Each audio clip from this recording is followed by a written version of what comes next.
Bom, gente, aqui a gente tem o professor Jefferson, certo, da Estácio, outro que tem uma longa história no Náutico. Eu não sei se você pegou o início da live lá, mas eu disse que você e o Ulisses juntos devem ter alguma coisa em torno de 20, 30 anos de Náutico, entre carreira de atleta, técnico.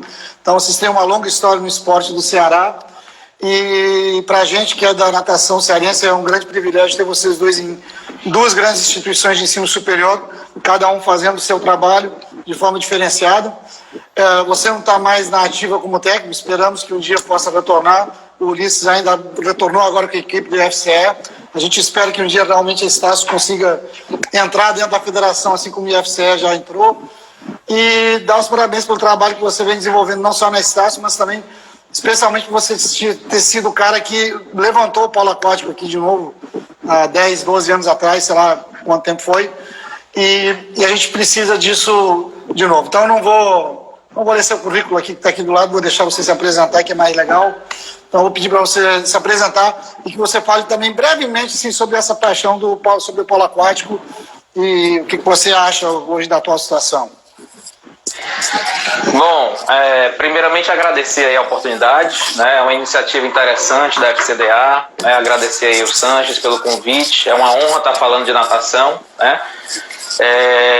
Eu acredito que essa pandemia, ela está tirando o lado bom da internet, né? Então muitas vezes a gente perdia muito tempo com coisas supérfluas, com coisas fúteis, e essa pandemia está ensinando a gente a usar a internet da melhor forma, né? Da melhor forma que ela pode ser utilizada, e a FCDA está usando muito bem dessa ferramenta. Bom, eu sou oriundo de uma família de nadadores, né? Eu sou o irmão caçula aí, somos 3 irmãos, eu, meu irmão e minha irmã, né? Eles dois foram bem melhores do que eu na natação, né? Então a gente nadou lá no Náutico nos anos 90, né?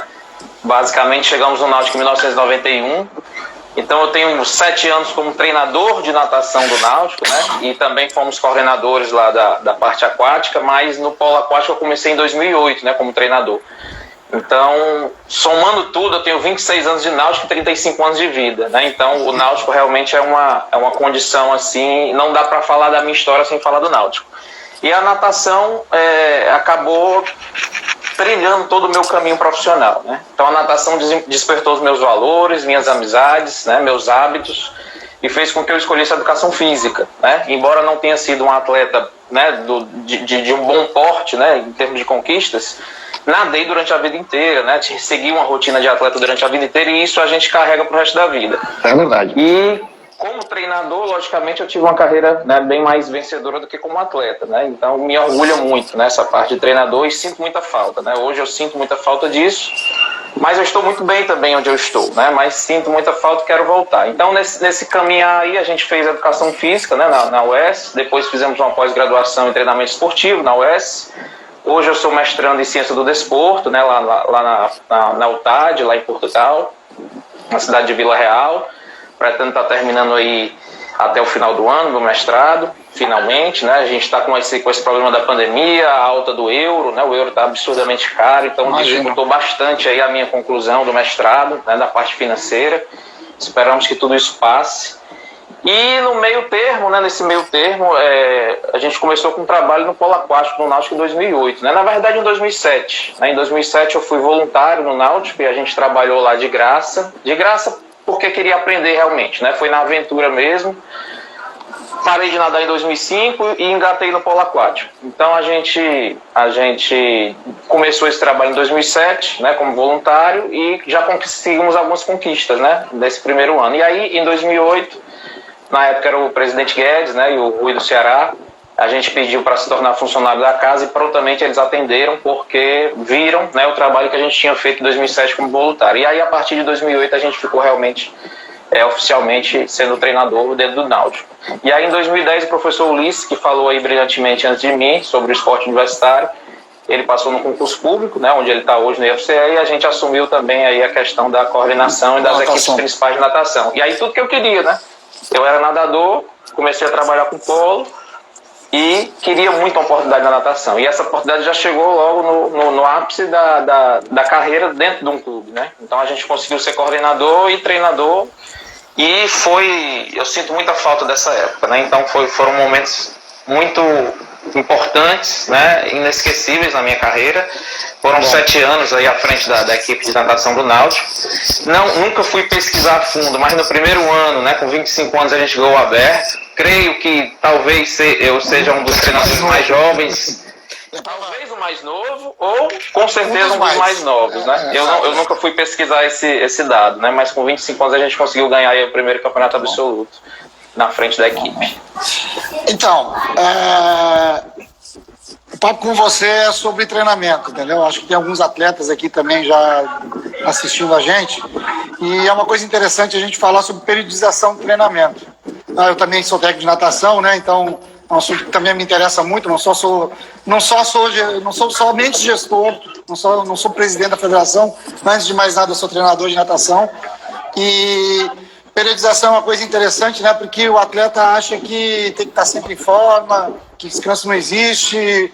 Então acho que tem que sempre dar bom resultado, aquela história toda. Então eu queria que você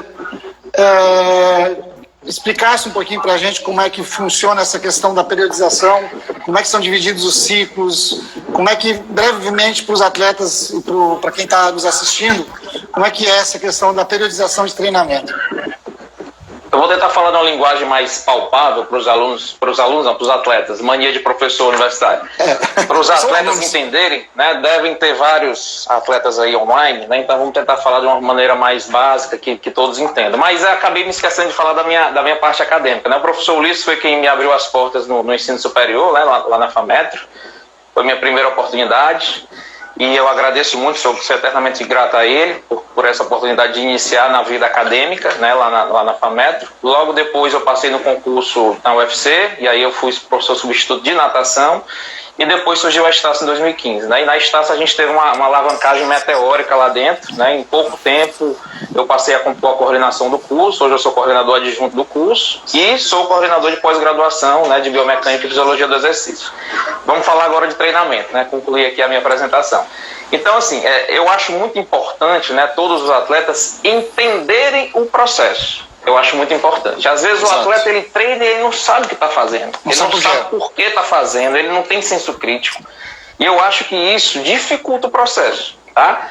Quem é um atleta que visivelmente entende o processo e que nas entrevistas a gente sempre percebia isso? César Cielo. César Cielo tinha uma propriedade muito interessante quando ele falava as particularidades do treinamento, os erros que ele tinha cometido, o que ele precisava fazer para melhorar. Então ele era um cara que visivelmente dominava o processo. Eu acho isso fundamental. Então, partindo do princípio, né, não existe periodização sem um calendário. Né? Então, basicamente, a gente trabalha em cima de um calendário. Então, esse calendário é muito importante que ele saia no final do ano anterior. E é normalmente o que a CBDA faz. E a partir daí, fazia. Então, piorou. Agora está pior. Mas tudo bem, vai. E aí a federação local encaixava os campeonatos locais e as competições regionais ali dentro das lacunas que a CBDA deixava disponível. Então, isso é o ponto de partida do treinador. Então, logicamente, né, falando de nível de Ceará e no máximo nível nacional, não vamos falar aqui de internacional, vamos ficar na nossa realidade, a gente tem aí normalmente 2 macrociclos. O que é o macrociclo? É a maior fração do treinamento, seria um ciclo de treinamento completo. Então, normalmente, as competições mais importantes vão ficar no final de cada semestre. É onde a gente concentra os brasileiros e os campeonatos estaduais, pelo menos aqui no Ceará. Então, nós temos o campeonato de piscina curta, o Absoluto de piscina curta, que é Juazeiro, que eu sinto muita falta, que para mim era o melhor campeonato de Fortaleza do Ceará. É a melhor competição que tem. A melhor competição do Ceará, a gente valorizava muito, a gente ia com 2 ônibus, então era uma alegria, uma festa, e era onde eu tinha os melhores resultados, porque eu acho que tinha um fator psicológico muito importante. E no final do ano a gente tem o aberto, o famoso aberto, e os brasileiros de verão. Então você tem aí um período para capacitar seus atletas para chegarem na melhor condição possível no final do macrociclo. Só que dentro desse macrociclo tem os mesociclos, que a gente costuma chamar de mês de treinamento, né? Ele pode ser facilmente compreendido como um mês de treinamento. Os microciclos, que são as semanas, né? Não necessariamente tem que ser 7 dias, mas a gente habitualmente utiliza como 7 dias a semana. Normalmente o brasileiro não treina no domingo, né? Salve aqueles estados que não tem praia, né? A paulistada costuma treinar domingo, o pessoal de Minas costuma treinar domingo, o Rio Grande do Sul que é muito frio, mas aqui no Nordeste não é uma condição tão comum a gente treinar no domingo. Então a gente costuma treinar no sábado e o domingo é o descanso total. E a menor fração do treinamento é a sessão de treino, é o treino propriamente dito, né? Então nós temos aí, isso, é o dia a dia, é a rotina, e essa rotina muitas vezes é mais difícil, né? Manter o foco diário é muito mais difícil às vezes do que manter o foco na competição. Então abdicar de uma série de situações que a gente tem que abdicar para se tornar um atleta de alto rendimento, muitas vezes é o maior desafio, é o dia a dia, e a rotina é fundamental, é o processo. Então, muitas pessoas se agarram no produto final, mas o processo é o que gera o produto final. Então, se esse processo foi mal feito, você, consequentemente, não vai ter um produto final de boa eficiência. Então, a gente tem um período, são várias as nomenclaturas, mas nós temos um período de base, um período específico, um período competitivo, né? Então vamos pegar aqui o calendário, janeiro. Janeiro, normalmente, todos os clubes começam o treinamento, virou ano novo, uma semaninha ali depois do ano novo já está começando o treinamento. Então, janeiro, fevereiro, metade de março, a gente encara ali como período de preparação geral, né? O período de base. Então, nada muito crawl, né? O cara que nada borboleta, o cara que nada peito, a menina que nada costas acaba nadando muito crawl, né? Porque é geral. E aí, quando chega ali mais ou menos na metade do mês de março, abril e início do mês de maio, a gente entra na fase específica. E essa fase do treinamento, ela é muito volumosa, né? Normalmente são os treinos maiores, mas aí na parte específica eu já começo a treinar as características principais da minha prova. Isso não quer dizer que o César Cielo não vai treinar velocidade na base, porque isso aí seria um crime, crime fisiológico, né? Então, eu vou treinar todas as valências físicas, mas no período de base, eu não vou dar tanta importância assim à especificidade, porque eu estou montando uma base de trabalho que vai me suprir durante aquele macrociclo. Então, o atleta precisa entender isso. Então, às vezes, o dia de VO2 máximo, né, é o dia que a galerinha mais falta, né? Coincidentemente, é o dia que a galera adoece. É um pacto mundial, onde aquele treininho de VO2 se torna um treininho mais difícil, onde tem menos adesão, né? Mas aquele treino é importantíssimo, assim como o treino de velocidade. Então a gente não pode deixar de treinar nenhuma valência física. Então durante esse macrociclo, nós vamos treinar um pouquinho de tudo. O que vai mudar são as predominâncias. Exatamente. Então quando eu chego na fase específica, o volume ainda continua alto, mas eu começo a treinar muito mais o meu estilo. Eu, enquanto treinador... Também depende da idade do sujeito, né? Sim, Se sim. está trabalhando com infantil, júnior, essas coisas são diferentes. Sim, tem a variação. Variação de idade, né? E, por exemplo, no período de base, eu, no início da minha carreira, jogava muito crawl, né? E eu percebi que isso era um erro. E aí, depois a gente começou a usar medley e crawl. Medley é perfeito. Medley crawl. Então, sem muita preocupação ainda com a prova específica, embora a gente trabalhe todas as valências, né? Trabalhe velocidade, trabalhe resistência, trabalhe sistema lático, mas a gente trabalha tudo. Já na parte específica, não. Borboleta vai treinar borboleta, peito vai treinar peito, fundista vai treinar o que ele precisa treinar, velocista vai treinar o que ele precisa treinar. Só que o volume ainda permanece alto, né? E é nesse período que a gente não está apto a dar os melhores resultados. E aí que vem a dificuldade, né? A principal dificuldade que eu encontrava como treinador era os atletas entender que nesse período, onde eu não estou no ápice da minha forma esportiva, eu preciso competir, eu preciso dar o meu melhor.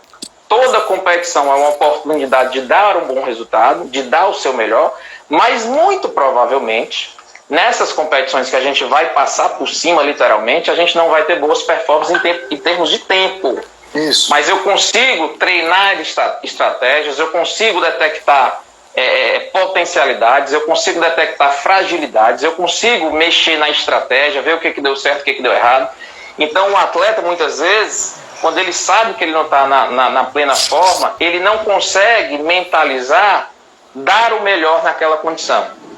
Mesmo sabendo que vai piorar, muitas vezes, né, embora a gente entre para melhorar o tempo, isso pode muitas vezes impactar na questão da concentração. Então ele não encarna o espírito competitivo como ele deveria encarnar nessas competições que acontecem no início do macrociclo.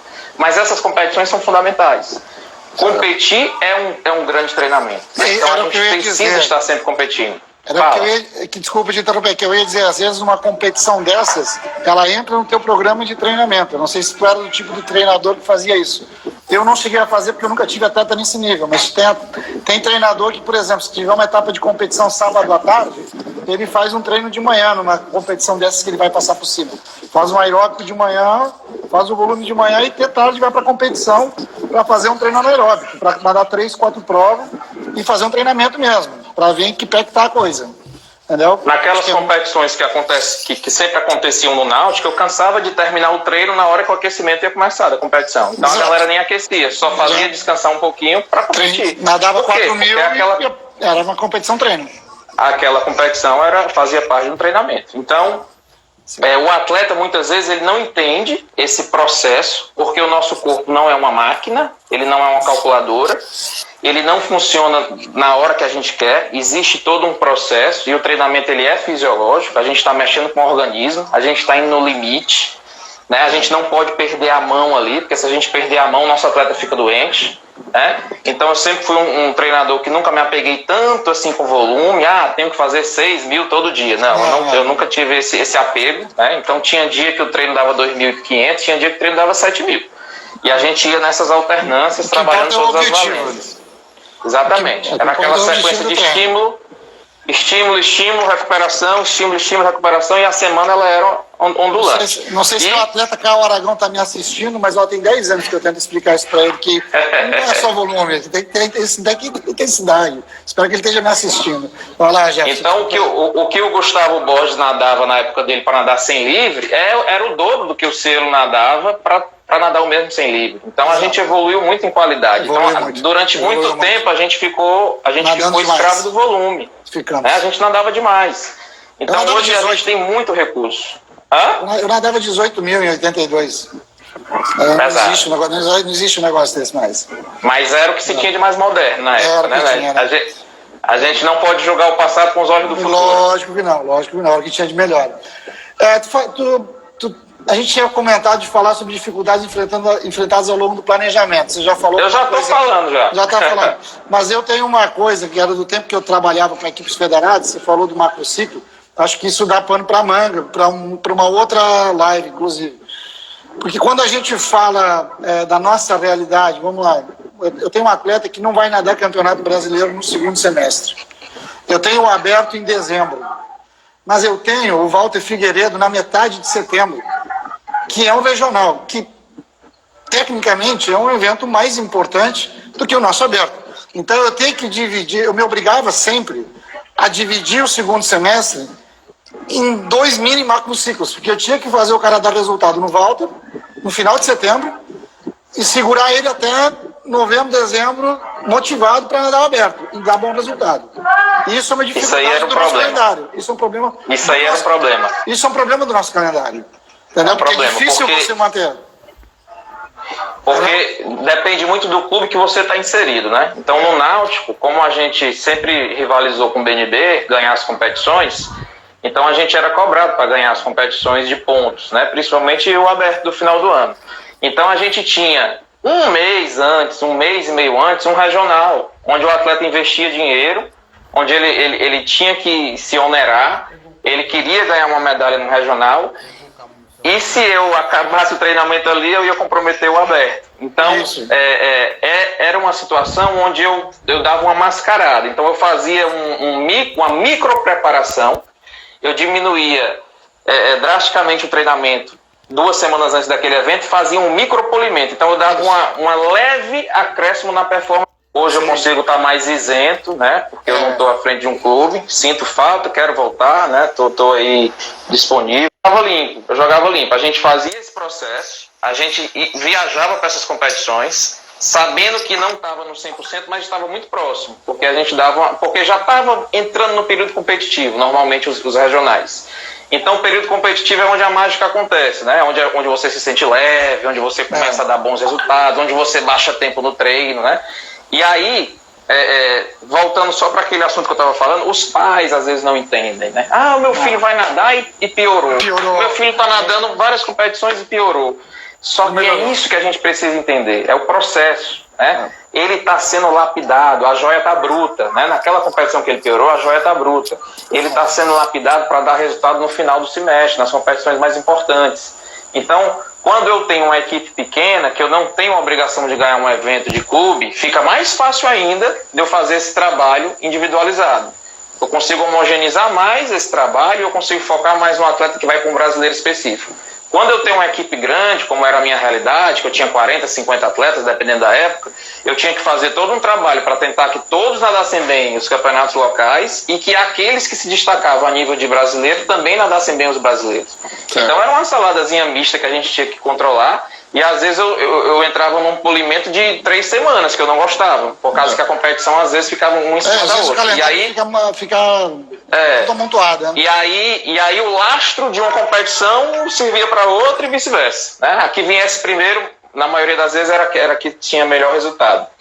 Então era um problema. Então entender esse processo torna você mais apropriado para entender como funciona e não se frustrar. Então a minha maior dificuldade era atleta frustrado porque não melhorou no Edo Lopes, porque não melhorou no torneio de abertura. Pois é, no torneio de abertura. Porque não melhorou, mas faz parte, né? Faz parte. Quem é que fura muito essa questão aí? A molecadinha que está na plena puberdade. Essa galerinha melhora no treino, melhora na abertura, melhora em todos os eventos. Porque está dando um cheirão de crescimento. Cresce 3 centímetros em 2 meses, e aí é impossível não ganhar força. Treinar melhor do mesmo jeito.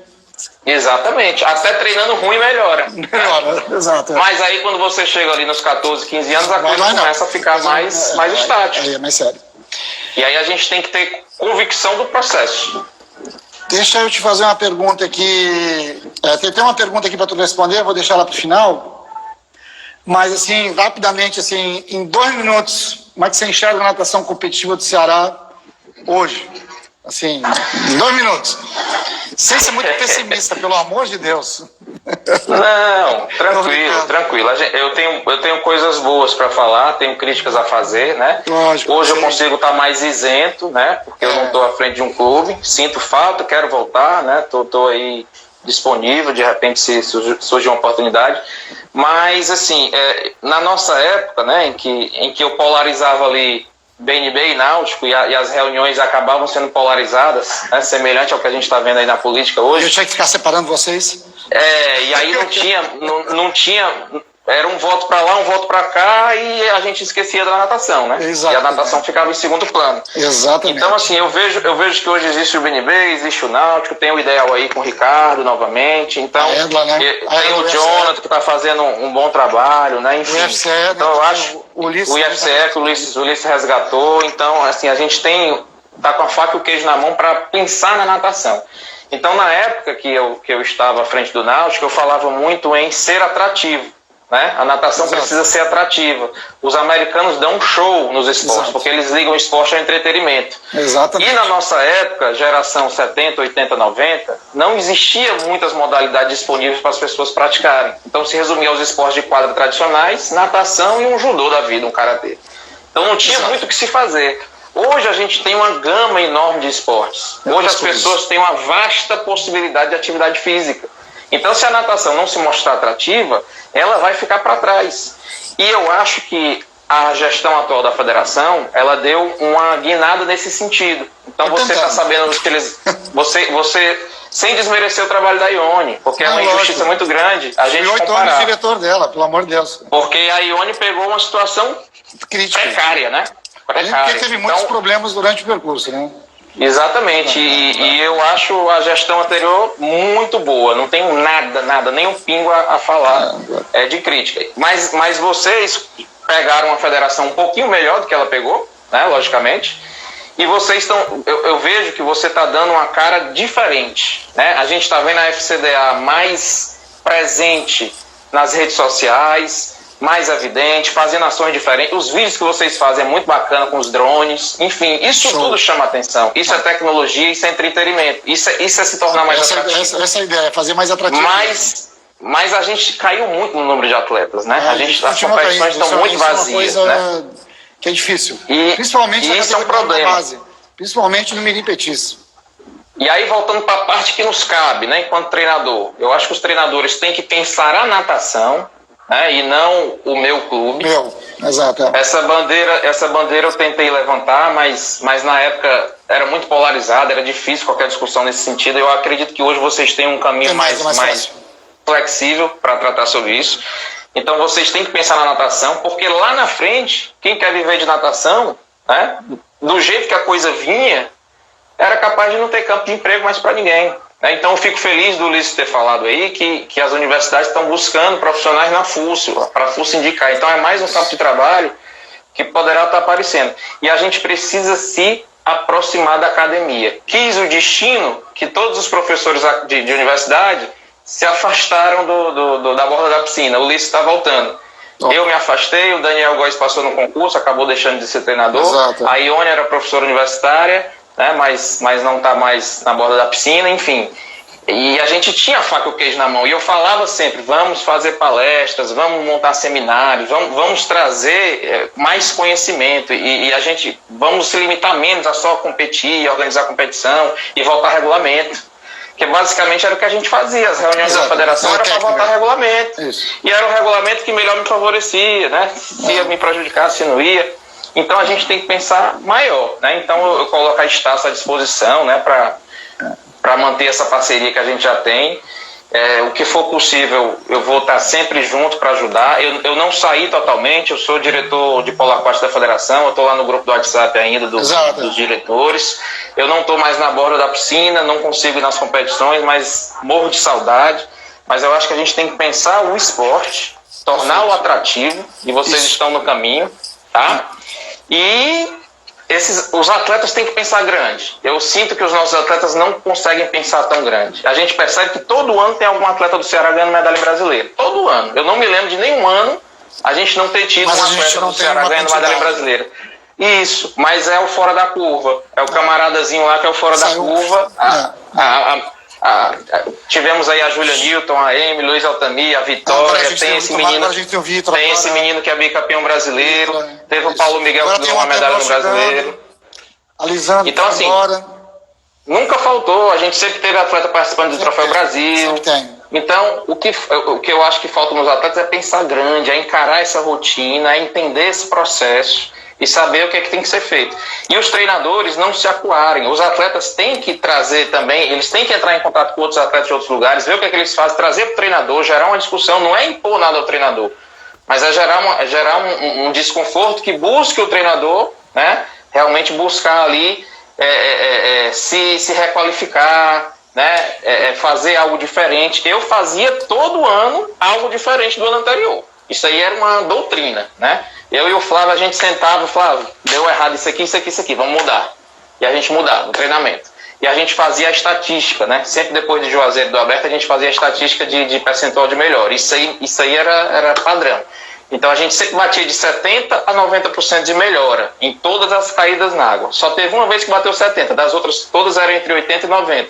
Quando bateu 70% eu fiquei louco. E a gente já fez algo bem mais diferente no outro ano. Então a gente estava sempre buscando alguma coisa para motivar os atletas. Mas eu acho que essa cultura esportiva precisa melhorar também aqui no Ceará, né? Falta 2 minutos aqui para a gente ir embora. Qual a tua opinião aí? Tem uma pergunta. Qual a sua opinião para essa onda de coach para a sociedade e qual o impacto dessa intervenção frente à abordagem do coach para o treinamento no público da natação em geral? O coach... Falta uns 50. Pois é, eu acho coach, que deve ser. É o coach do... Eu não sei que coach ele está se referindo, se é esses cursos de coaching, né? De liderança. Depois a gente responde para ele no privado, que é o Rony que está perguntando. Ou é o coach treinador de natação? Eu acho que é o de liderança, Eu acho que a gente desvirtua muita coisa, né? Eu acho que tudo é válido, conhecimento é bem-vindo, mas eu acho que a gente... Se cair aqui, eu chamo de novo. A gente meio que desvirtua muitas das coisas, né, que hoje estão acontecendo aí de novas tendências, né? Então a galera consome muito alguma coisa e, sei lá, às vezes eu concordo, às vezes eu acho que é uma romantização da bestialização, às vezes, né? Me desculpe. Mas, enfim, eu acho que tem seus... uma coisa boa, coisa ruim, né? Tem isso, mas... Enfim, um assunto complicado. Então vamos encerrar, né? Faltar um minuto. Vamos encerrar. 50 segundos só. Cara, muito Pronto, obrigado. agradeço aí. Aqui a gente precisa fazer uma live só para falar de natação mesmo, de clube, de competição. Precisa fazer outra completa aí. Tá bom? Muito obrigado aí. Parabéns Show de pelo bola, trabalho. obrigado. Bom, espero tê-lo de volta um dia na mesa do Conselho Técnico. Tá certo? Estamos às ordens aí para mais participações como essa aí. Valeu. Valeu, Jefferson. Obrigado, pessoal. Valeu. Até a próxima segunda-feira com os atletas Cal Aragão e Jonathan Mota falando sobre maratona.